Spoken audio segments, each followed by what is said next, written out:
Assalamualaikum dan salam sejahtera. Terus bersama saya Amirah Syasha dalam 15 Minit MMTV edisi 16 Jun 2023. Kita ke berita utama.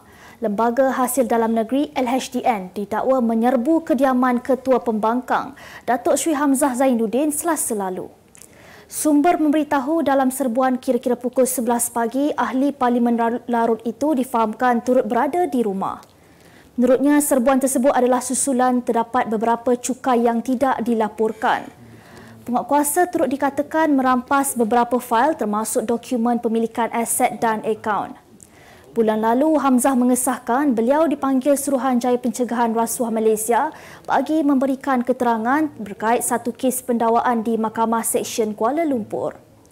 Beliau menjelaskan keterangan itu dibuat susulan pertuduhan ke atas ahli perniagaan Sim Chu Tiam di mahkamah.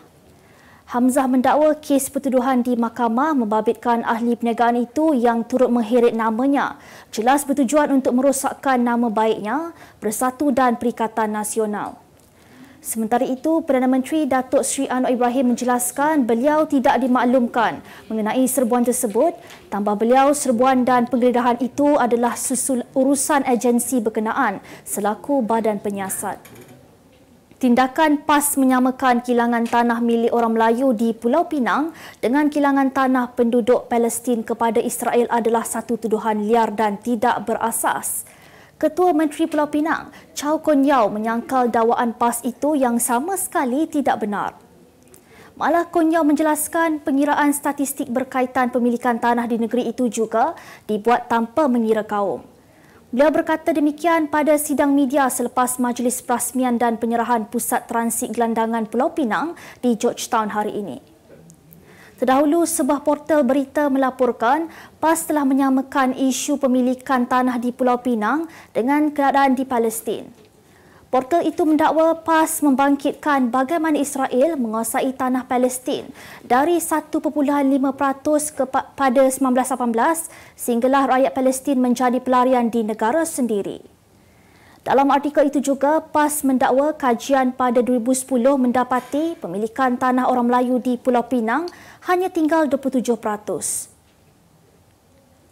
Persatuan Perubatan Malaysia MMA mengeluarkan kenyataan bagi mempertahankan pemakaian jururawat wanita di sektor awam yang dinilai mematuhi etika berpakaian penjawat awam.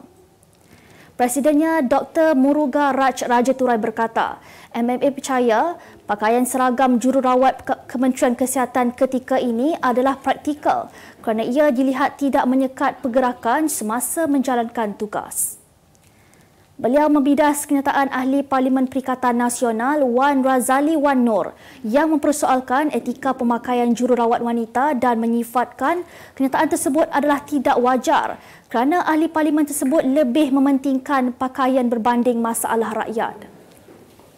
Semalam ketika membahaskan usul kertas putih kesihatan di Dewan Rakyat, Wan Razali mendakwa kebanyakan jururawat Malaysia yang berkhidmat di fasiliti kesihatan kerajaan berpakaian ketat hingga menampakkan bentuk badan dan tidak selari dengan tuntutan Islam. Misi Mencari dan Menyelamat SAR Pendaki Malaysia Everest 2023 ME 2023 Muhammad Hawari Hashim 33 tahun ditamatkan secara rasmi hari ini dan akan disambung semula tahun hadapan. Ketua Misi ME 2023 Azim Afif Ishak berkata, SAR itu dijangka disambung pada musim pendakian 2024. Namun ia akan dibincangkan terlebih dahulu dengan pihak berkaitan. Beliau berkata buat masa ini status Muhammad Hawari diletakkan sebagai orang hilang kerana jasadnya masih belum ditemukan sehingga kini. Tambahnya permit khas pencarian menggunakan drone dan SAR udara yang diluluskan pihak berkuasa Nepal juga sudah tamat dan aktiviti pendakian ke puncak Everest sudah ditutup bermula 29 Mei lalu. Menurutnya, operasi SAR yang diadakan semalam turut mengesan satu objek antara Kem 2 dan Kem 3. Namun selepas dikenal pasti, ia hanyalah longgokan sampah dan kemah yang diterbangkan oleh angin. Muhammad Hawari dilaporkan hilang sejak 19 Mei lalu selepas keluar meninggalkan Kem 4 pada aras ketinggian 8,000 meter dari aras laut. Keputusan Malaysia dan Cosmo melancarkan satu lagi produk terbaru.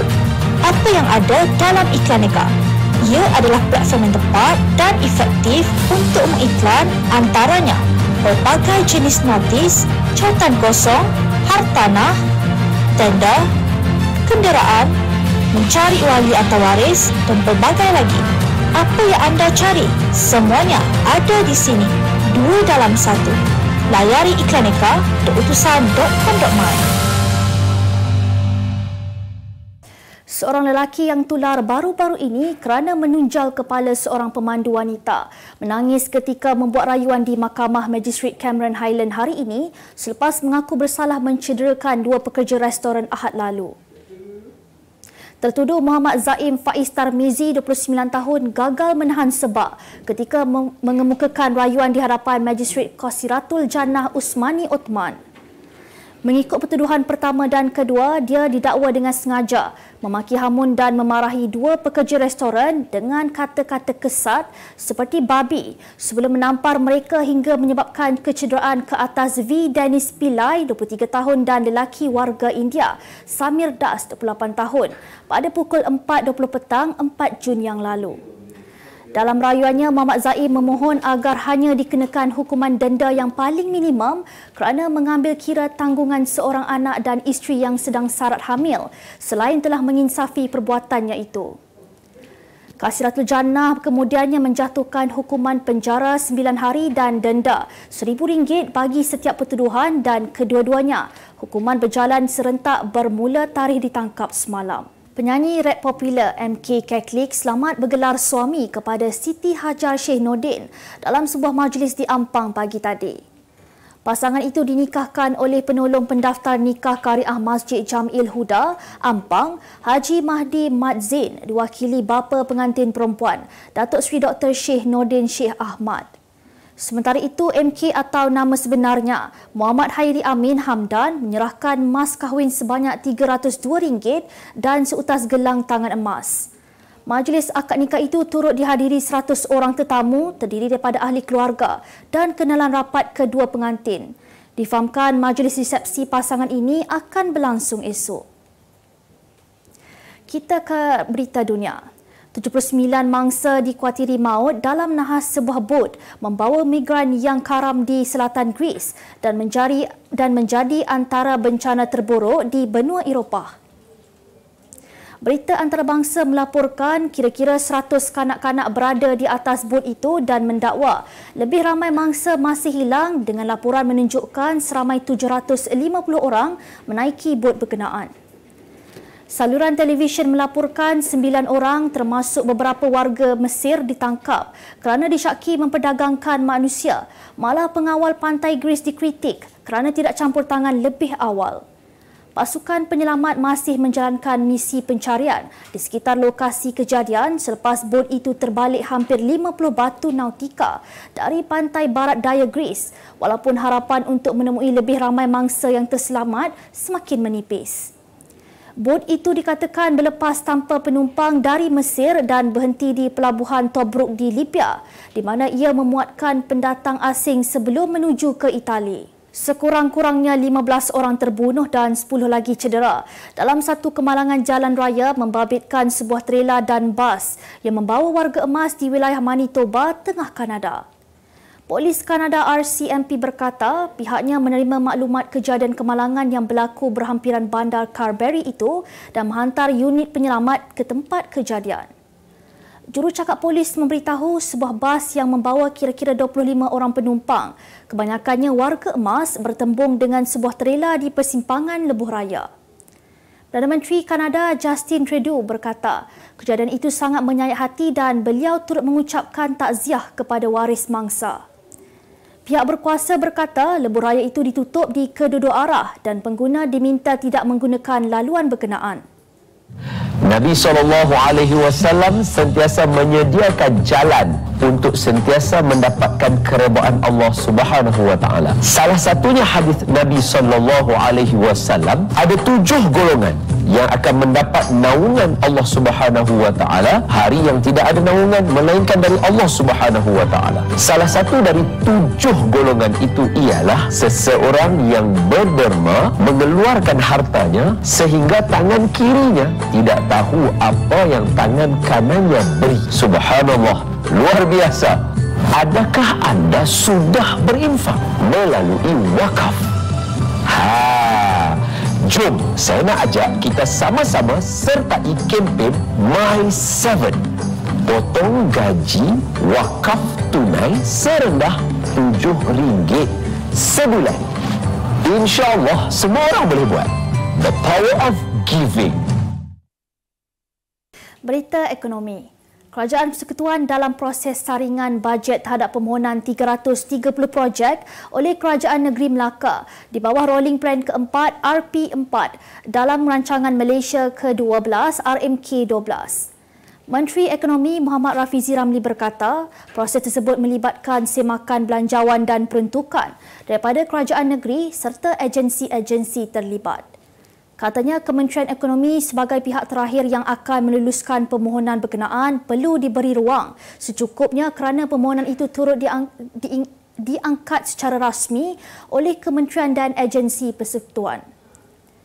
Dalam pada itu, mengenai mengimbangi pembangunan ekonomi di Melaka dan Negeri Sembilan, Muhammad Rafizi berkata, Kerajaan Persekutuan akan mencari mekanisme terbaik bagi merapatkan jurang kemiskinan. Kaedah itu termasuk aspek pemberian peruntukan dalam memenuhi keperluan pertumbuhan ekonomi di negeri yang terletak di tengah-tengah antara selatan dan utara semenanjung Malaysia. Menteri Sumber Asli, Alam Sekitar dan Perubahan Iklim, Nik Nazmi Nik Ahmad mahu institusi kewangan menjadi peneraju dalam penerimaan kemampanan. Menurut beliau, perkara itu boleh dilaksana melalui operasi, penawaran produk dan jenis produk perniagaan yang dibiayai. Mengulas lanjut, Nik Nazmi memberitahu Bank Negara Malaysia dan Suruhanjaya Sekuriti telah melakukan banyak inisiatif untuk memberi lebih tumpuan kepada aspek kemampanan. Bagaimanapun, beliau mengakui berdepan cabaran untuk memahami sesuatu yang baharu. Namun, perkara itu diyakini sedang dipelajari dan diperkukuh berkaitan realiti baharu yang semakin menjurus ke arah peralihan tenaga boleh baharu dengan lebih pantas. Kita ke berita sukan. Bahaya jika dia berehat terlalu lama. Itu respon pemain legenda badminton negara Lee Chong Wei terhadap keputusan Li Zijia yang mahu berhenti bermain seketika bagi mengembalikan keyakinannya. Tegas Chong Wei ketika proses kelayakan Sukan Olimpik Paris 2024 sedang berjalan, juara All England itu perlu segera menyelesaikan masalahnya dan kembali ke pentas pertandingan bagi memburu mata. Kemarin Zijia mengejutkan ramai pihak apabila mengakui motivasinya untuk bermain semakin hilang gara-gara sering terkandas di pusingan awal dan mahu berehat seketika daripada menyertai sebarang kejohanan. Keputusan itu dibuat sejurus selepas kalah 17-21, 13-21 kepada pemain nombor 20 dunia dari India, Lakshya Sen pada pusingan pertama terbuka Indonesia. Manchester United tidak akan meneruskan hasrat mereka mendapatkan Harry Kane kerana Tottenham Hotspur berkeras meletakkan harga tinggi bernilai 100 juta pound. Kapten England itu adalah calon utama pengurus United, Erik ten Hag, yang mahu membawa penyerang berkelas dunia ke Old Trafford, mengembalikan zaman kegemilangan kelab tersebut seperti Ruud van Nistelrooy dan Wayne Rooney. Bagaimanapun, ten Hag mengibarkan bendera putih kerana merasakan Kane yang akan genap usia 30 tahun bulan depan terlalu mahal selain faktor kontraknya, cuma berbaki setahun lagi bersama Spurs. Menurut sumber, usaha mendapatkan penyerang Napoli, Victor Osimhen yang juga akan dihentikan susulan tanda harga 120 juta pound yang diletakkan juara Serie A.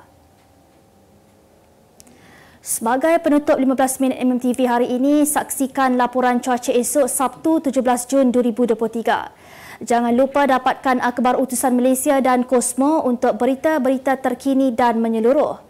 Sekian sahaja daripada saya, Amira Shasha. Assalamualaikum dan selamat berhujung minggu.